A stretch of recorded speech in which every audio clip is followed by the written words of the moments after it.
আজকের এই ঘরোয়া আলোচনা সভার সম্মানিত সভাপতি, অত্র ওয়ার্ড কৃষক দলের সম্মানিত সভাপতি সামিল ইসলাম চাচা সহ আমাদের মাঝে উপস্থিত আছেন ঝিনাইগাতি উপজেলা বিএনপি অঙ্গ সংগঠনের নেতৃবৃন্দ, বাঁকাকোড়া ওয়ার্ড বিএনপি কাংসা ইউনিয়ন বিভিন্ন পর্যায়ের নেতৃবৃন্দ এবং সম্মানিত উপস্থিতি, আসসালামু আলাইকুম।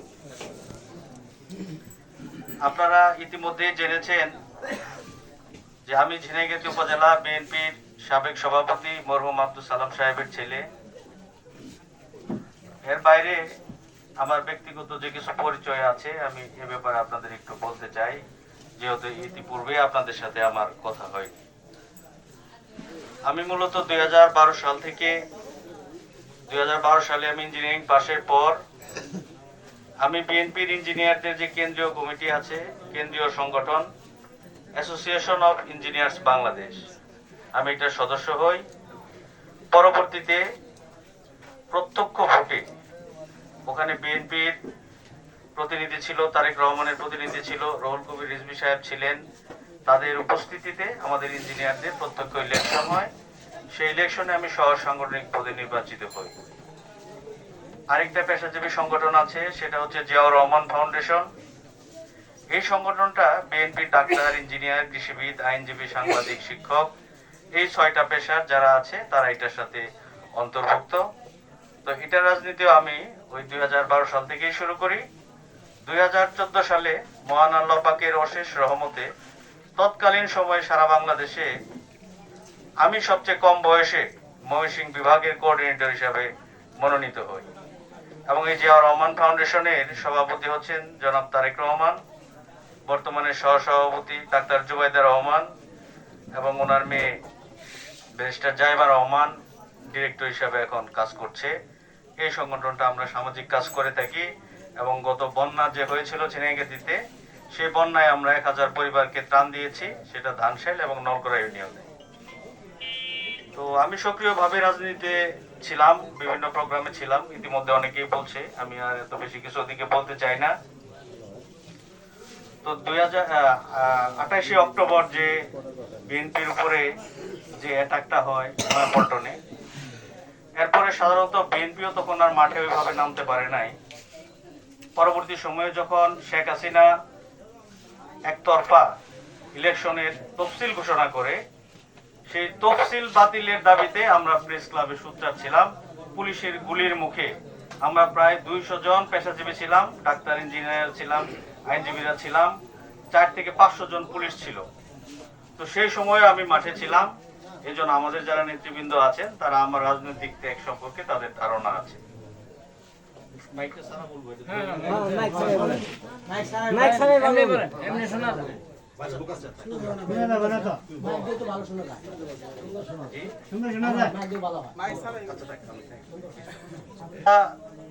দীর্ঘদিন প্রায় উপজেলা বিএনপির সাধারণ সম্পাদক, সভাপতি ছিলেন। আব্বা কেমন লোক ছিলেন সে বিষয়ে আপনারা সবাই অবগত আছেন। তারপর ওনার সন্তান হিসাবে আপনাদের দু একটা বিষয় শুধু বলতে চাই। বিএনপি তো 2 বার ক্ষমতায় ছিল। একবার যখন ক্ষমতায় ছিল তখন আব্বা উপজেলা বিএনপির সেক্রেটারি ছিলেন। পরবর্তী সময়ে উনি উপজেলা বিএনপির সভাপতি ছিলেন। তো 2001 থেকে 6 যখন বিএনপি ক্ষমতায়, 2004 সালে আমি ঢাকায় ভর্তি হই কলেজে এসএসসি পাশের পর। তখন যখন আমি পড়াশোনা করতাম, তখন একবার আব্বা আমাকে টাকা পাঠাইলো, তখন একটু খুবই ক্রাইসিস। আমাদের বাড়ির যে কাঁঠাল গাছ ছিল, সবচেয়ে ভালো যে কাঁঠাল গাছটা ছিল, এই কাঁঠাল গাছটা বিক্রি করে আমার মনে হয় 3000 টাকার মতো হবে, সেই টাকা আমাকে পাঠাইছে। তো সেটা কি কল্পনা করা যায় যে একটা ক্ষমতাসীন দলের সভাপতি তার ছেলেকে টাকা পাঠায় কাঁঠাল গাছ বিক্রি করে? তো আমি আসলে বাবার সেই আদর্শ, সেটা আমি দেখেছি যে যখন 90 সনে যখন বিএনপি ক্ষমতায়, তখনও কিন্তু তার অর্থনৈতিকভাবে সে চেষ্টা করলে স্বাবলম্বী হইতে পারত, সেটা কিন্তু করে নাই। 96 থেকে 2001 যখন আওয়ামী লীগ ক্ষমতায় ছিল, তখনও কিন্তু আমরা অনেক কষ্ট করে পড়াশোনা করেছি। ইভেন আমার খালাতো ভাইয়ের বই পুস্তক আমরা পড়েছি, পুরান বই পুস্তক আমাদের পড়তে হয়েছে, সেই নতুন বই পুস্তকও আব্বা কিনে দিতে পারে নাই। তো এটা যে ওনার সামর্থ্য ছিল না বা উনি যদি চেষ্টা করতেন সে উনি পারতেন। উনি একজন শিক্ষিত লোক ছিলেন, অনেক বড় চাকরি করতেন, সেই চাকরি ছেড়ে উনি রাজনীতিতে এসেছিলেন।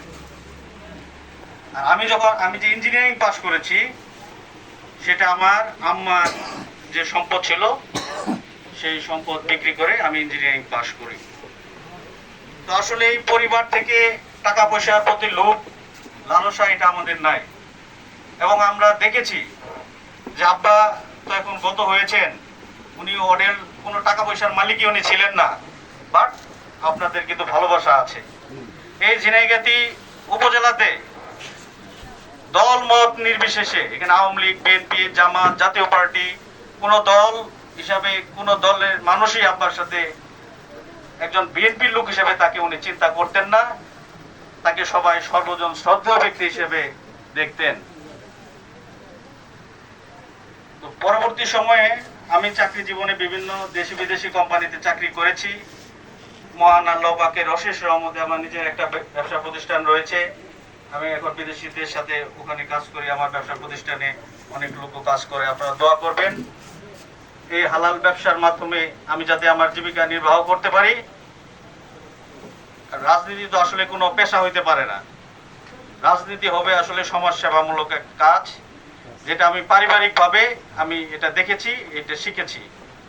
তো যেহেতু সালাম সাহেবের রক্ত আমার ভিতরে বহমান, তো আমার দ্বারা আসলে অন্যায় কাজ করা আমার মনে হয় এটা সম্ভব হবে না। তো এখন আমি রাজনীতিতে আসলে কেন আসলাম? রাজনীতিতে আসলে আমি আগে থেকে ছিলাম, হয়তো উপজেলা রাজনীতিতে আমি আসি নাই, আমি এখনো আসতাম না যদি আমার বাবা জীবিত থাকতেন। যেহেতু আমার বাবা জীবিত আছে, তখন বাবা যদি কোনো পদে থাকে সন্তানেরও কি পদ লাগে? তাই সন্তানের আসলে পদ লাগে না। এখন আমি পদের রাজনীতিও আসলে আমি করি না। শামীম ভাই ইতিমধ্যে বলেছেন, তা আমি যেহেতু কেন্দ্রীয় রাজনীতির সাথে ইনভলভ ছিলাম, বিগত প্রায় 7-8 মাস জেলা কমিটির সাথেও আমি কাজ করছি। বিভিন্ন আন্দোলন সংগ্রামে ঝিনাইগাতি উপজেলা বিএনপি সহ অঙ্গ সংগঠনের আমার সাধ্য অনুযায়ী যা যা করার আমি করেছি, বিভিন্ন কাজের সাথেও সম্পৃক্ত ছিলাম। এখন জেলা বিএনপি মনে করেছে এবং কেন্দ্রীয় নেতৃবৃন্দ মনে করেছে আমাকে জেলা কমিটির সদস্য হিসাবে তারা মনোনীত করেছে। আমি একদম আপনাদেরকে অনেস্টলি বলছি, এই জেলা কমিটির সদস্য আমি কিন্তু চাই নাই। তো এখন তারা মনে করছে আমাকে উপজেলা নেতৃত্ব দেওয়া উচিত। হ্যাঁ, এবং আমিও মনে করছি যে আমাকে মাঠে এখন থাকা উচিত, কারণ 5ই আগস্টের পর ঝিনাইগাতি উপজেলা বিএনপির কিছু সিনারি আমরা দেখেছি। অসংখ্য মানুষ আমাকে ফোন করেছে, যারা আমাকে চিনে। এই যে সুলতান চাচা সার্বক্ষণিক আব্বার সাথে ছিলেন, উনি আমাকে জানেন। আব্বার ঘনিষ্ঠজন যারা আছেন বা উপজেলা বিএনপি এবং অঙ্গ সংগঠনে যারা থানা পর্যায়ে যারা নেতৃত্ব দেন, তারা আমাকে চিনেন। তো তারা আমাকে আসলে ফোন করেছে, তারা কথা বলেছে, তাদের বিভিন্ন বঞ্চনার কথা তারা বলেছে, এলাকার বিভিন্ন পরিবেশের কথা তারা বলেছে। তখন আমি মনে করলাম যে যেহেতু আল্লাহর রহমতে এখন আমি ব্যবসা বাণিজ্য করতে পারছি, তো ব্যবসা যেহেতু এটা আমার নিজের প্রতিষ্ঠান, এটা আমি সময় দিয়ে এটা আমি ম্যানেজ করে নিতে পারবো। তাহলে আমি যদি এলাকায় গিয়ে যদি একটু সবাইকে সাথে নিয়ে যদি একটু উপজেলা বিএনপিকে যদি সুসংগঠিত করা যায়, যদি পরিচ্ছন্ন নেতৃত্ব যদি তৈরি করা যায়, তাহলে এটা নিয়ে আমি কাজ করতে পারি। তো ওই চিন্তা চেতনা থেকেই আসলে এখন আমি কাজ শুরু করেছি। তো আপনারা জানেন যে শহীদ প্রেসিডেন্ট জিয়াউর রহমান যখন দল গঠন করেছিলেন, উনি যেমন বুদ্ধিজীবী দলে অন্তর্ভুক্ত করেছিলেন, বড় ব্যবসায়ী অন্তর্ভুক্ত করেছিলেন, ডাক্তার, ইঞ্জিনিয়ার অন্তর্ভুক্ত করেছিলেন, ঠিক তেমনি ভাবে গ্রামের কৃষক, শ্রমিক, দিনমজুরকেও কিন্তু ওই বিএনপির সাথে তৎকালীন সময়ে উনি অন্তর্ভুক্ত করেছিলেন। এবং জিয়াউর রহমান গ্রামে গ্রামে কিন্তু উনি ঘুরেছেন, খাল খনন করেছেন। তৎকালীন সময়ে সেই গ্রামের কৃষক, শ্রমিক থেকে শুরু করে ওই ঢাকা শহরের বুদ্ধিজীবীরা তাদের কর্মকাণ্ডের ভিত্তিতেই কিন্তু বিএনপি তৎকালীন সময়ে আপামার জনসাধারণের দলে পরিণত হয়েছিল। এবং শহীদ প্রেসিডেন্ট জিয়াউর রহমান হয়ে উঠেছিলেন এক অবিসংবাদিত নেতা, শুধু বাংলাদেশেরই নয়, দক্ষিণ এশিয়ারই নয়, এশিয়া মহাদেশের উনি এশিয়া মহাদেশের মধ্যে উনি একজন অবিসংবাদিত নেতায় পরিণত হয়েছিলেন এবং মুসলিম বিশ্বের মধ্যে উনি তখন তৎকালীন সময়ে মুসলিম বিশ্বের যে মুসলমানদের যে দেশগুলো আছে তাদের যে একটা সংগঠন রয়েছে ওআইসি, এই দ্বিধা বিভক্ত ওআইসি কে উনি সুসংগঠিত করেছিলেন। তৎকালীন সময়ে তুরস্ক, সৌদি আরব, ইরান এই সমস্ত দেশের যে নেতারা আছেন, প্রেসিডেন্টরা আছেন, তারা শহীদ প্রেসিডেন্ট জিয়াউর রহমানকে প্রাধান্য দিতেন। এরকম একজন দলের প্রতিষ্ঠাতা, আমাদের দলের প্রতিষ্ঠাতা হচ্ছে শহীদ প্রেসিডেন্ট জিয়াউর রহমান। তো আমার কথা হচ্ছে, বা আমার এখন বর্তমান যে উদ্দেশ্যটা হচ্ছে, এখন তার উত্তরসূরি জনাব তারেক রহমান, উনি হচ্ছেন স্বচ্ছ রাজনীতির ধারক এবং বাহক। ইতিমধ্যে আপনারা তার বক্তব্য শুনেছেন, আপনারা ওনার যে বক্তব্য শুনেন ওনার মনের কথাও তাই। তো এটা আমি কেন বলছি, যেহেতু আমি 2014 সালে থেকে জিয়াউর রহমান ফাউন্ডেশনের সাথে আমি কাজ করছি, তখন ওনার সাথে আমাদের কথা হতো। উনি তখন ওনার ভবিষ্যৎ বাংলাদেশ নিয়ে পরিকল্পনা করতেন, সেই 2014 সালের কথা।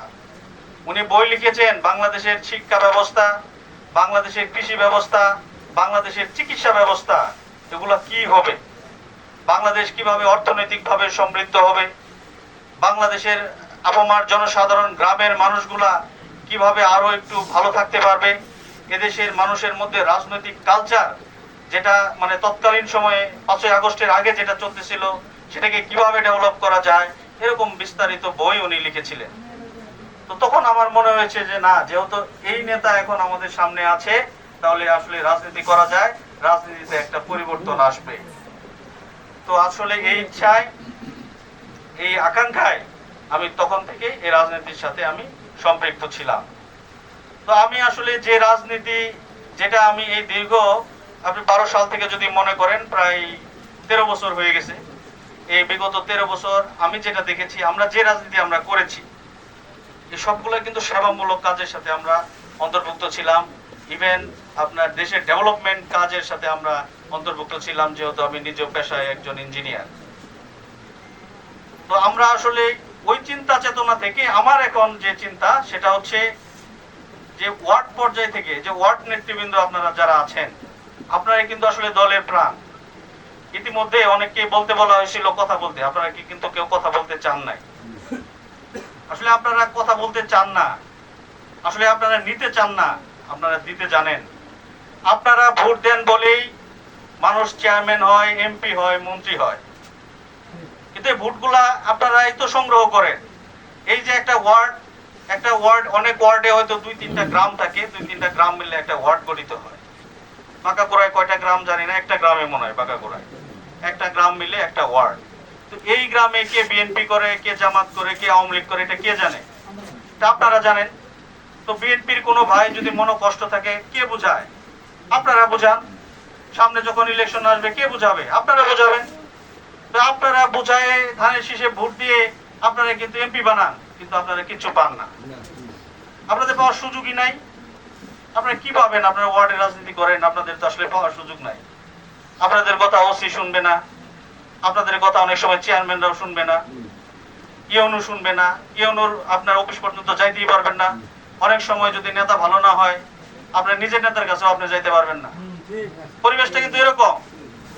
কিন্তু এই যে 20টা ভবন করলেন, শুধু 20টা ভবন আমি বলবো না, এটাকে আমি বলবো এই যে নেতাটা আপনি বানাইলেন, এটা কিন্তু আপনিই বানাইলেন, কিন্তু সে সুফল ভোগ করতেছে অন্যরা।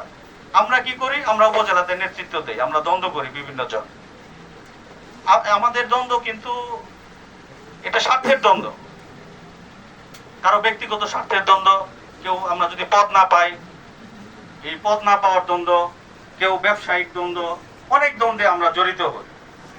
কিন্তু এটা কি আপনাদের দোষ? আপনাদের কিন্তু দোষ না, কিন্তু আপনারাই সবচেয়ে বড় দোষী। আপনারা যখন আবার কোনো ভালো মানুষের সাথে যাবেন, ভালো মানুষের পাশে যেয়ে দাঁড়াবেন, ভালো মানুষের কাছে যেতে চাইবেন, ওই দুষ্ট লোকগুলো আপনাদের বাধা দিবে। কেন বাধা দিবে? এটা তাদের স্বার্থের জন্য। আমার উদ্দেশ্য হচ্ছে এগুলা থেকে আমাদেরকে বের হয়ে আসতে হবে, ভালোকে ভালো, মন্দকে মন্দ বলতে হবে। তা আমরা যদি সবাই শুধু নিজের স্বার্থের চিন্তাই করি, এবং চিন্তাই যদি করতাম, বাংলাদেশে কি 5ই আগস্ট আসতো? এই 5ই আগস্টে ছাত্র জনতা তারা রুখে দাঁড়াইছে বন্দুকের গুলির মুখে, তারা জীবন দিছে। একজন মারা গেছে, অন্যগুলা দৌড় দেয় নাই, অন্যরাও ওখানে দাঁড়ায় ছিল। আপনারা একটা ভিডিওতে দেখেছেন, এক পুলিশ এসপি তখন ওই তৎকালীন স্বরাষ্ট্রমন্ত্রী বলতেছিল, স্যার একটারে মারি একটাই যায়, আরেকটাও যায় না। এইভাবে জীবন দিয়ে কিন্তু এই দেশ থেকে স্বৈরাচারী শেখ হাসিনাকে কিন্তু হটাইছে। তো এখন কি এই দেশে স্বৈরাচার শেখ হাসিনা আছে?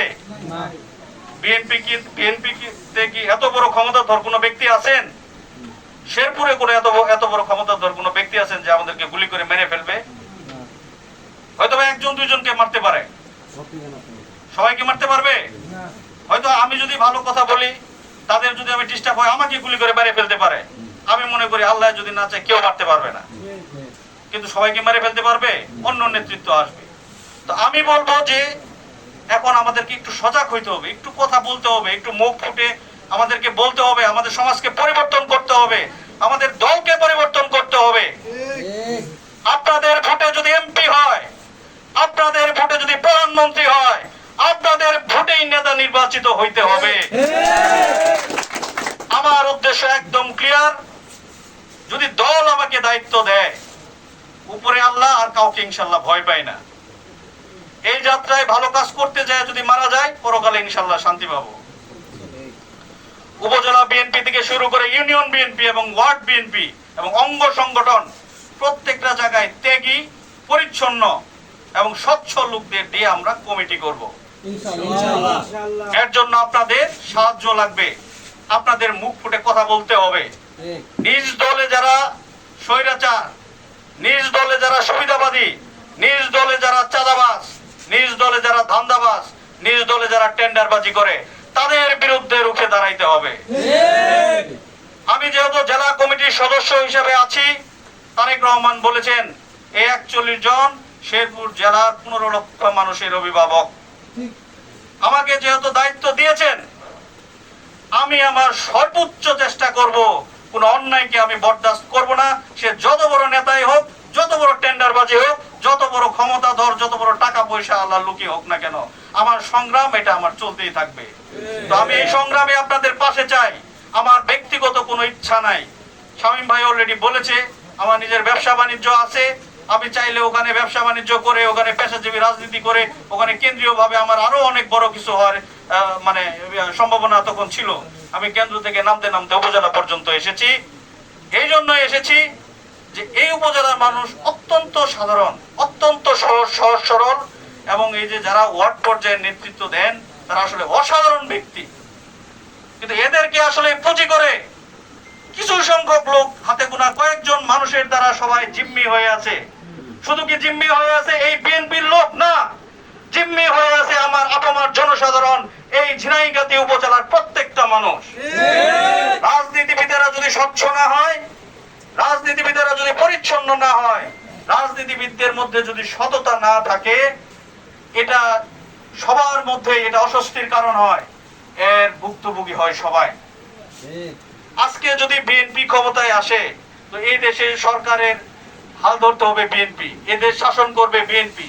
তো বিএনপির ওই নেতাটা যদি ভালো না হয়, এই সমাজে শুধু তো বিএনপি বসবাস করে না, আর অন্যান্য দলের মানুষও বসবাস করে। তাদেরকে কি এখান থেকে তাড়াই দেওয়া যাবে? শুধু যে অন্যায় শুধু একটা দল করে এই জন্য অবশ্যই তাড়াই দেওয়া যাবে না। যদি কেউ অপরাধ করে না থাকে, তাকে শাস্তি দেওয়া যাবে না। এই প্রতিহিংসার রাজনীতি আমাদের এটা আসলে এটা রাখা যাবে না। আজকে আমি যদি অন্যায় করি, কালকে আমার উপরে আরো বড় অন্যায় হবে, আরেকজন করবে। তাই আমি আপনাদেরকে বলবো যে আপনারা একটু সচেতন হবেন। আপনারা যারা ওয়ার্ড পর্যায়ের লোকজন আছেন, এই জিনিসগুলো একটু সবাইকে আপনারা বোঝাবেন। তারেক রহমান ইতিমধ্যে কিন্তু অনেকগুলো ব্যবস্থা নিচ্ছেন যারা চাঁদাবাজির সাথে জড়িত। আমি দু একটা উদাহরণ দেই, তাহলে আপনাদের হয়তো সাহস শক্তি আরো একটু বাড়বে। ময়মনসিংহের একজন বড় নেতা আছেন, যিনি একটা আসনে কনফার্ম এমপি প্রার্থী ছিলেন। 5ই আগস্টের পর উনি বিভিন্ন গার্মেন্টসে চাঁদাবাজি করেছেন। তারেক রহমানের কাছে সেই তথ্য আসছে। ওই নেতাকে দল থেকে বহিষ্কার করেছেন। শুধু বহিষ্কার করে উনি বসে থাকেন নাই, তারেক রহমান নিজে বাদী হয়ে ওই নেতার নামে মামলা করেছেন। এই গত কয়েকদিন আগে বনানীর একটা হোটেলে 3-4 দিন আগের ঘটনা, যুব দলের এক নেতা, বনানী থানা বিএনপির সভাপতি, থানা যুব দলের সভাপতি, সে ওখানে হোটেলে যায়, ওখানে সে বিশৃঙ্খলা করেছে, প্রভাব বিস্তার করেছে, যার কারণে যুব দল থেকে তাকে বহিষ্কার করা হয়েছে এবং যুব দলের পেটে ওই নেতার বিরুদ্ধে যাতে ব্যবস্থা নেওয়া হয় থানাতে অভিযোগ দেওয়া হয়েছে এবং ওই নেতাকে অলরেডি গ্রেফতার করা হয়েছে।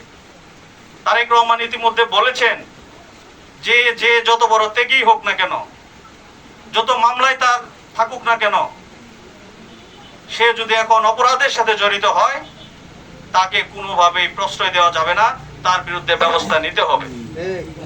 তো এখন যদি আমরা তাকে না জানাই, তথ্য যদি আমরা কেন্দ্রে না পাঠাই, জেলাতে না পাঠাই, যারা চাঁদাবাজি করছেন, যারা অন্যায় কাজ করছেন, এটা যদি আমরা তাদেরকে না বলি তাহলে ব্যবস্থা কিভাবে হবে?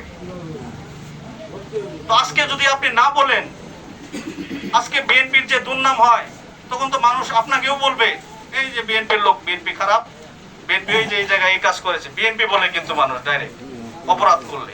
তো অপরাধ করবে হলো হাতে গোনা 5-10 জন, আর আমরা সবাই এর দায় নিব নাকি? না, এই দায় আমরা নিব না।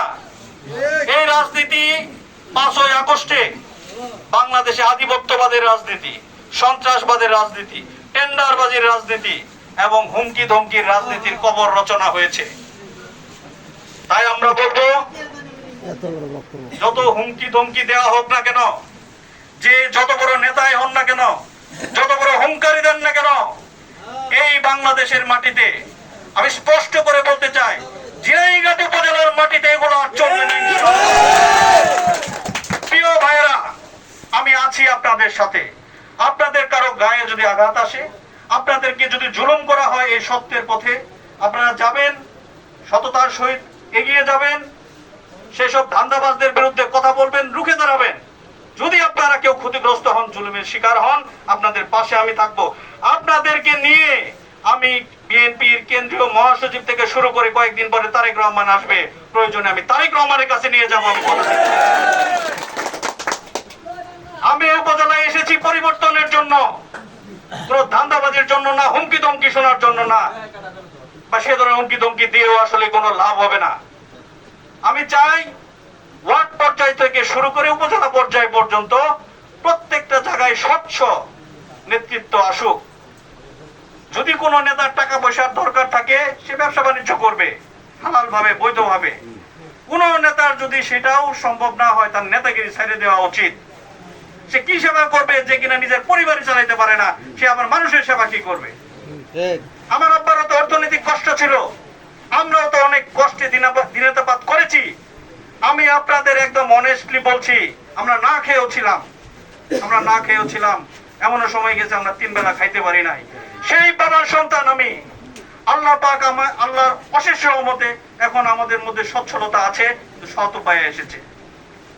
রাজনীতি যদি করতেই হয়, রাজনীতি যদি করি, অবশ্যই অসতের সাথে আপোষ হবে না, এবং এই অসৎ যারা আছে এই সমাজে প্রত্যেকের বিরুদ্ধে আমরা রুখে দাঁড়াবো।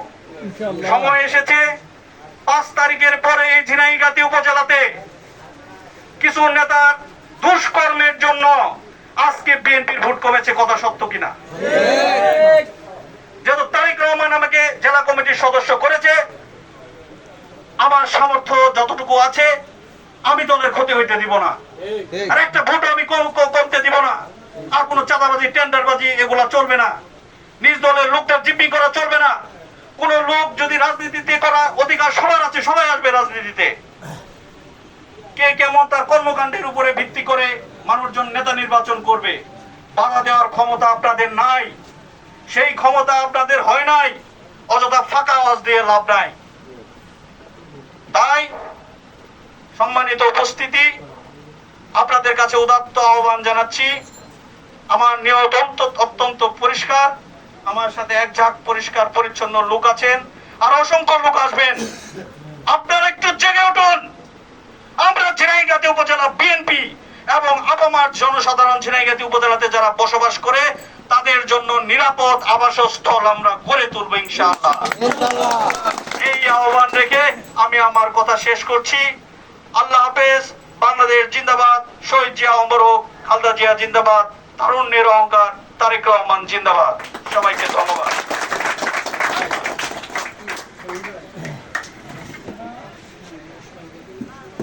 No, phone to no.